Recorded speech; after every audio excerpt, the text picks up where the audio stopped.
তুমি বরং ফিরে যাও। আমি বরং অপেক্ষা করি। তুমি বরং খাওয়া শেষ করো। এই ধরনের বাক্য আমরা প্রায়শই ব্যবহার করি। এই ধরনের বাক্যগুলিকে আমরা ইংরেজিতে কিভাবে লিখব? বরংয়ের জন্য আমরা ব্যবহার করব হাড বেটার। এই ধরনের বাক্যগুলিকে ইংরেজিতে লেখার জন্য আমরা যে গঠন ব্যবহার করব subject plus had better plus verb base form plus remaining words. তুমি বরং ফিরে যাও। You had better go back. তুমি বরং ফিরে যাও। You had better go back. আমি বরং অপেক্ষা করি।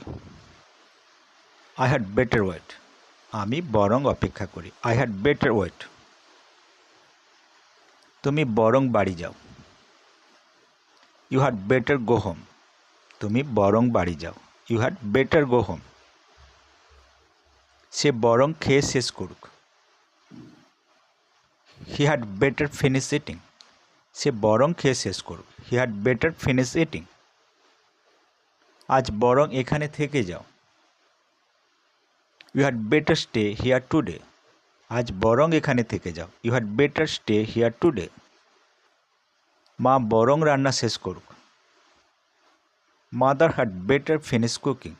মা বরং রান্না শেষ করুক। Mother had better finish cooking. তুমি বরং বইটা খোলো।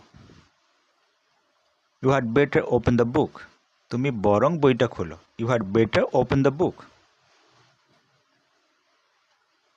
আমি বরং তাকে এখানে ডাকি। I had better call him here. আমি বরং তাকে এখানে ডাকি। I had better call him here.